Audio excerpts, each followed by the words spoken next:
Class 10th के प्यारे बच्चों, कैसे हैं आप लोग? आई होप आप सब मस्त होंगे और अपनी लाइफ को अच्छे से एंजॉय कर रहे होंगे। तो बच्चा, इस वीडियो में हम करेंगे इंट्रोडक्शन ऑफ एक्सरसाइज 3.3 और जहां हम सीखेंगे एलिमिनेशन मेथड। और एलिमिनेशन का मतलब क्या होता है? एलिमिनेशन का मतलब क्या होता है? हटाना, है ना, किसी को हटाना।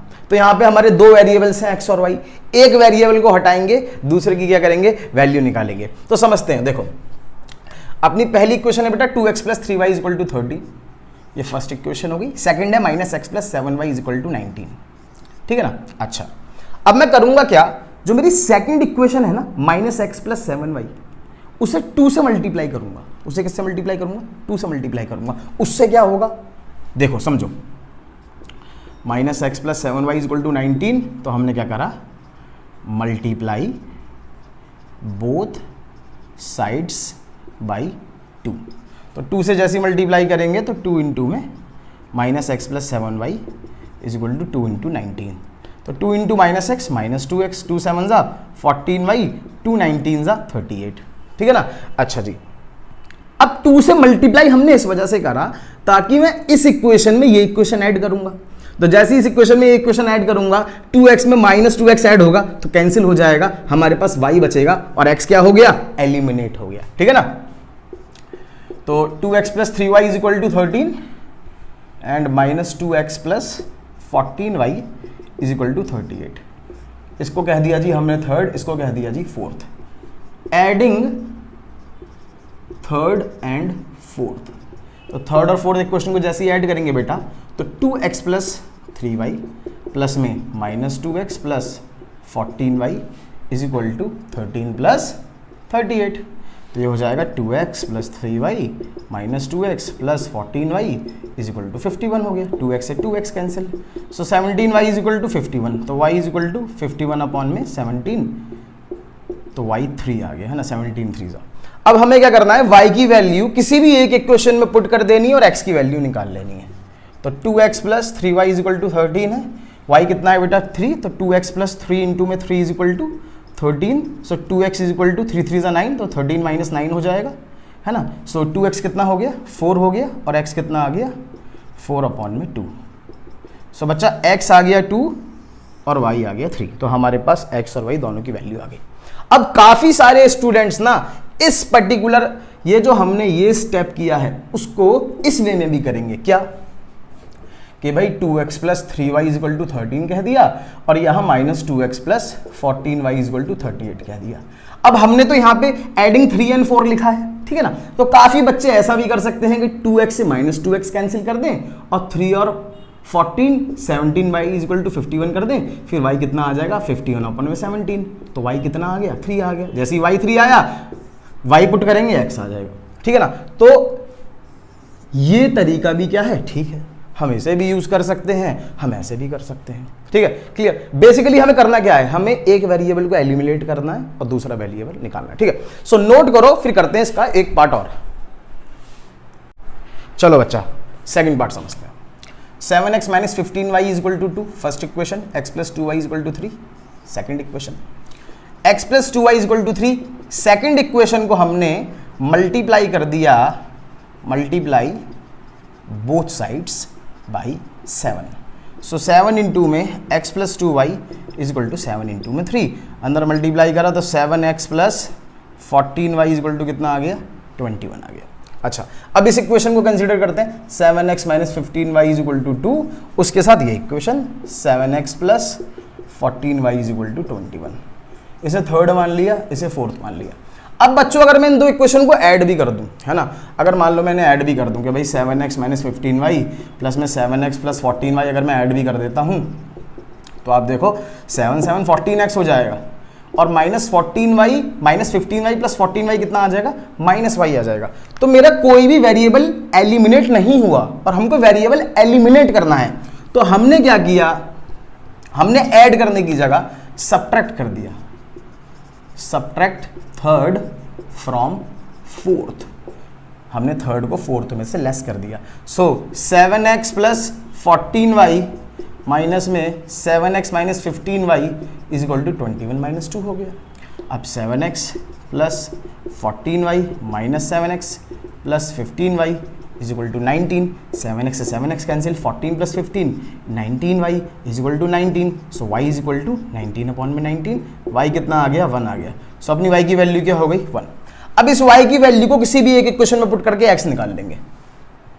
तो second equation x plus 2y is equal to 3, y put करते हैं x plus 2 into 1 is equal to 3, so x is equal to 3 minus 2 1, so x कितना आ गया बेटा 1 आ गया।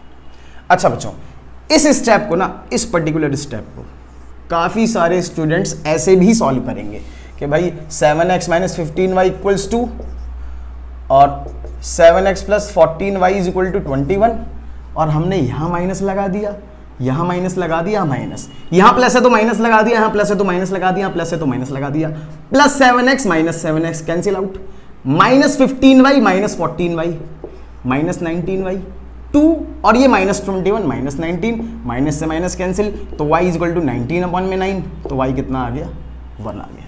तो y यहाँ से भी क्या आ रहा है 1 ही आ रहा है। फिर हम y को किसी एक इक्वेशन में पुट करके क्या निकालेंगे x निकालेंगे, ठीक है ना। तो हम इसको ऐसे भी कर सकते हैं बेटा और ऐसे भी कर सकते हैं, ठीक है ना। सो बच्चों नोट करो, इसके बाद करते हैं हम अपना, बच्चों करते हैं example 8th।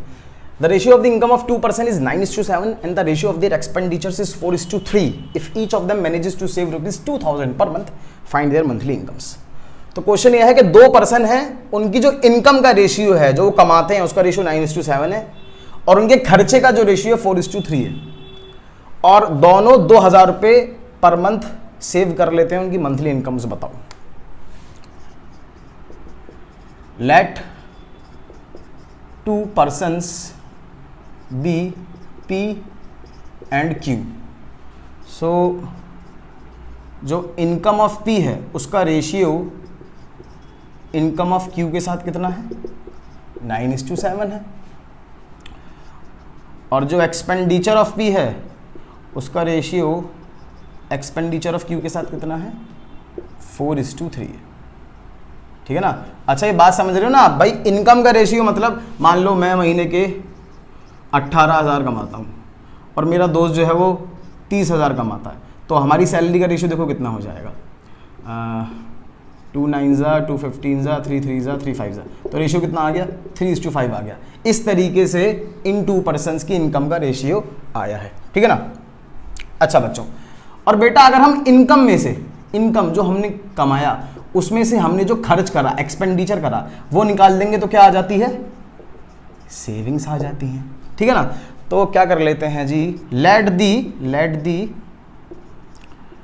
Ratio of income be x and ratio of expenditure be y। Income का रेशियो हमने x मान लिया, एक्सपेंडिचर क्या मान लिया y मान लिया। अब एक बात देखना, इनकम ऑफ p कितनी है, इनकम ऑफ p कितनी हो जाएगी, इनकम ऑफ p, तो बच्चे इनकम ऑफ p कितनी हो जाएगी 9x हो जाएगी, ठीक है ना भाई। रेशियो x है तो इनकम ऑफ p कितनी होगी 9x, और income of q 7y, expenditure of p 4y, और एक्सपेंडिचर ऑफ Q 3y हो जाएगा। फिर इनकम में से एक्सपेंडिचर घटाएंगे तो क्या आएगी सेविंग्स आएगी। So 9x minus 4y is equal to 2000, और 7x माइनस में 3y इज इक्वल टू 2000, ठीक है ना। सो बच्चा इतना नोट करो, फिर हम इन 2 इक्वेशंस को सॉल्व करते हैं।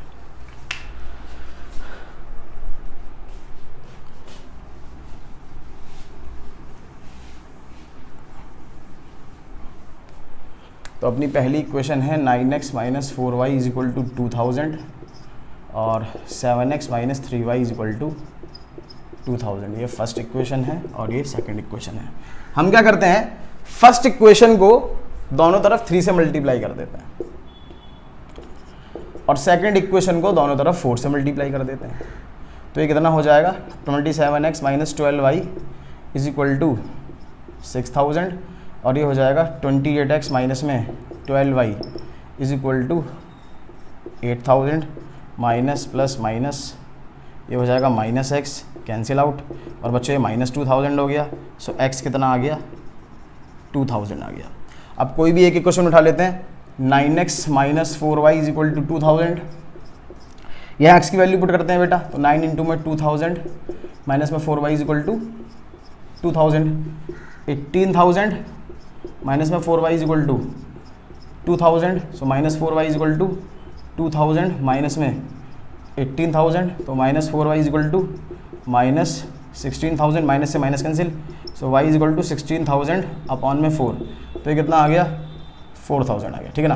तो हमारे पास y की वैल्यू भी आ गई और x की वैल्यू भी आ गई। वो हमसे मंथली इनकम पूछ रहा है, तो ठीक है, तो मंथली इनकम ऑफ p, तो मंथली इनकम ऑफ p क्या है बेटा, वो है आपकी 9x है ना, तो कितना हो जाएगा 9 इंटू में x कितना है 2000, तो 18,000 आ जाएगा। और मंथली इनकम ऑफ q कितनी है जी, वो है अपनी 7x, तो 7 इंटू में 2000 कितना आ गया 14,000 आ गया, ठीक है बच्चा। सो नोट करो, उसके बाद हम करते हैं अपना नेक्स्ट एग्जाम्पल।